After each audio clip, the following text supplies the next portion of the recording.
Hello tout le monde, nouvelle vidéo aujourd'hui sur Racing Club de Lens. Et oui, vous avez été nombreux à me poser la question, donc j'ai aucun mal à répondre à ça. Effectivement, mon club préféré, c'est bien le LOSC, et ce depuis tout petit. C'est-à-dire que moi, pendant que Lille était en Division 2 à Grimont-Pré-Joris, et puis que Lens jouait le titre et avait même gagné le titre de champion de France en 98. Et d'ailleurs, j'allais souvent à Bollaert pour les encourager à ce moment-là. Je me souviens encore de ce but de lâcheur à Auxerre, la dernière journée qui offrait le titre. Vraiment, c'était un grand moment, je m'en souviens comme si c'était hier, mais voilà, j'aime tous les clubs de ma région, je veux dire. Donc c'est pour ça que je prends beaucoup de plaisir aussi à faire des vidéos sur le Racing Club de Lens, mais voilà, je ne vais pas me cacher derrière quoi que ce soit. Au contraire, je suis extrêmement fier d'être supporter lillois et ce depuis tout petit.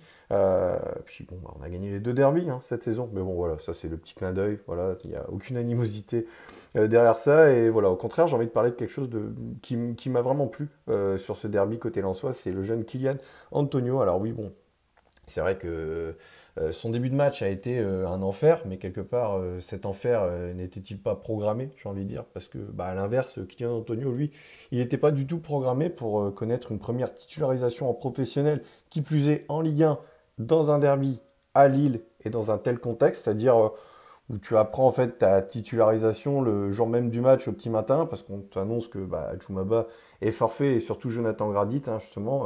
Ça a été un gros coup dur à la dernière minute pour le RC Lens. C'est clair que c'était pas l'idéal pour préparer un tel match, un derby.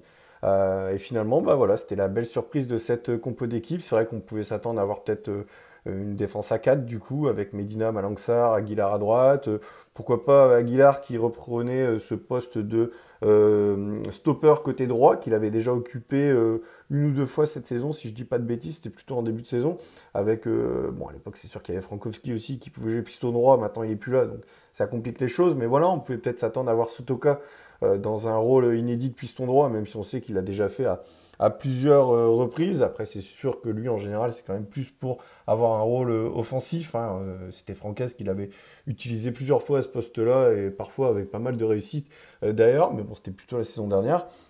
Bon, voilà, bon, au final, on pouvait s'attendre aussi à voir Nidal Selic, hein, qui finalement est resté sur le banc. Bon, quelque part, c'était peut-être pas une surprise parce que bah, tous les échos qu'on peut avoir hein, du côté de la Guette, c'est vrai que c'est un joueur avec qui il faudra être patient. Le potentiel, il l'a, hein, c'est pas du tout une erreur de casting. Hein. Faut pas oublier que Kuzanov, c'était pareil à ses débuts. Hein, il avait quand même beaucoup de difficultés pour son adaptation, son intégration.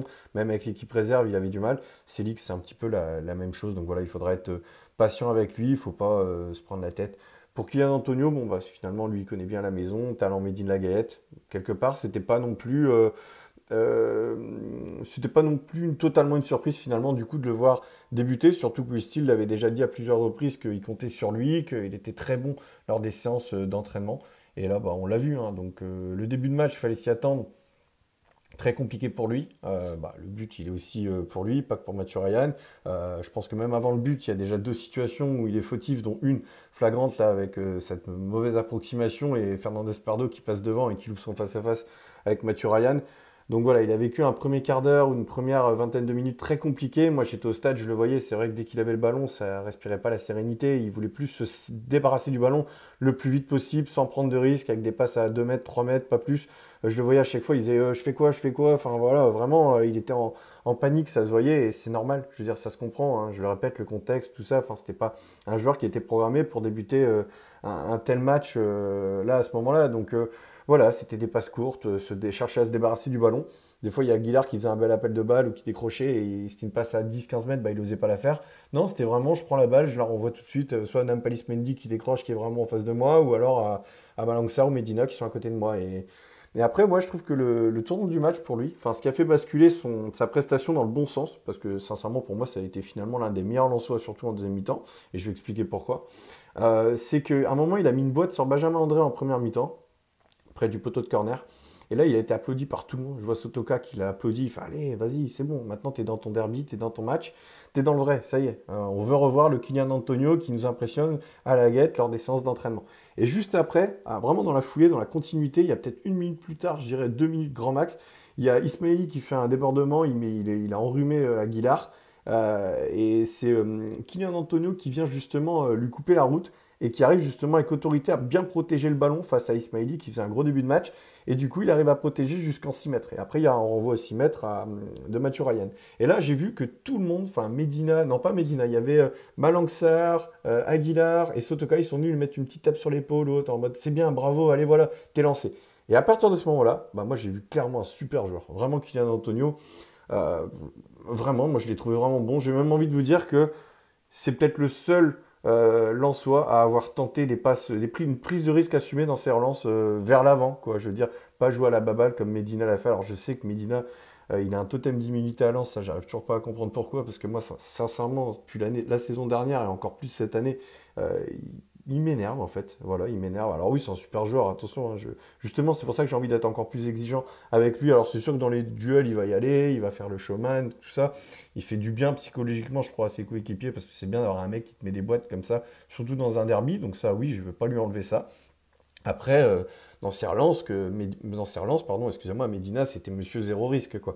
Par contre, Kylian Antonio, du haut de ses 17 ans, lui, clairement, c'était l'inverse, quoi. C'était vraiment le crochet sur André avec la fin de passe. Enfin, vraiment, il a enrhumé, mais même 2 fois, je crois, en deuxième mi-temps. Franchement, quel culot à cet âge-là, quoi. Prise de risque assumée, et ensuite, on cherche tout de suite vers l'avant. Enfin, moi j'ai l'impression que les seuls joueurs à Lens qui ont vraiment essayé, tenté les choses au moins vers l'avant, c'était lui, El Ainaoui et puis bah, Andy Diouf aussi à sa rentrée. Après, bon, bah, Koyalipou et Agbonifo ont fait du bien aussi hein, sur la fin de match. Je pense que eux, comme surtout Andy Diouf, ils auraient peut-être dû rentrer bien avant. Je pense à Thomasson aussi. Mais voilà, pour revenir à Kylian Antonio, moi je trouve ça vraiment intéressant. C'est marrant parce que ça m'a rappelé aussi hein, Serge Aurier qui avait connu sa deuxième titularisation en Ligue 1 à l'âge de 16 ans, lui, je crois. Pour le coup, c'était même pas 17 ans. Et c'était au Stadium Nord en 2010. Pareil, un derby Lille-Lens où en face de lui, il avait des sacrés clients avec Hazard ou Gervinho. Et il s'en était, mais plutôt bien sorti. Je crois qu'il avait même livré un très gros match. Il avait causé énormément de problèmes à Hazard et Gervinho, alors que c'était quand même deux des meilleurs ailiers de Ligue 1, quoi. Et voilà, on connaît la suite. Hein. Il avait quand même été il a fait une grande carrière, hein, voilà, Serge Aurier.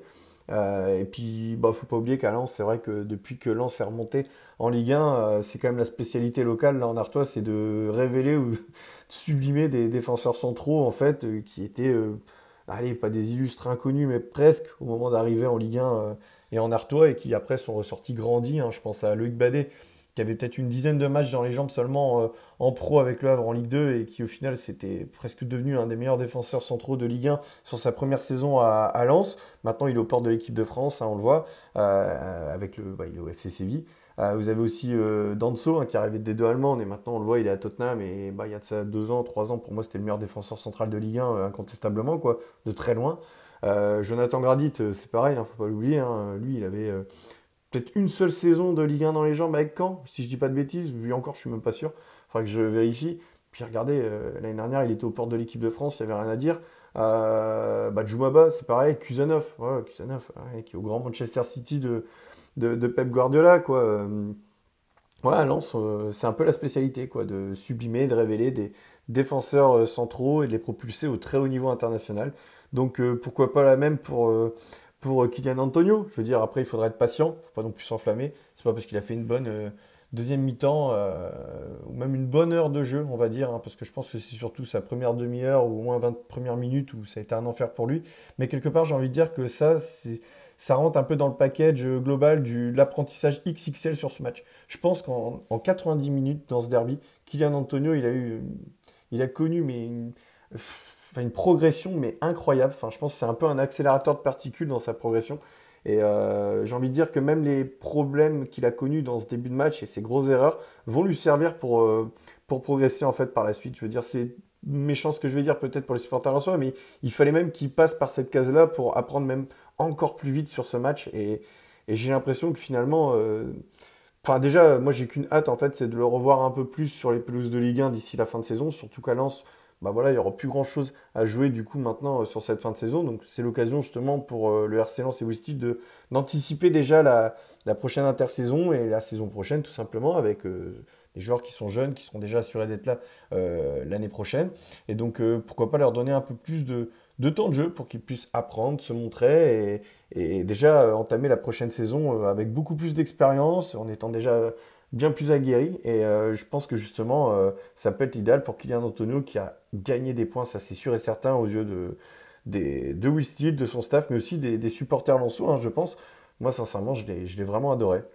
Et j'avais hâte de le voir enfin en pro parce que je vous assure, on m'en dit tellement le plus grand bien du côté de la Gaëte que voilà, il m'a pas déçu. Enfin, voilà, encore une fois, il y a ce début de match, mais voilà, on va pas revenir là-dessus. Je vous ai tout expliqué, enfin, je vous ai donné mon point de vue. Mais voilà, en tout cas, j'espère le revoir sur les pelouses de Ligue 1 avec le RC Lens d'ici la fin de saison. Ce Kylian Antonio, ça serait super, quoi.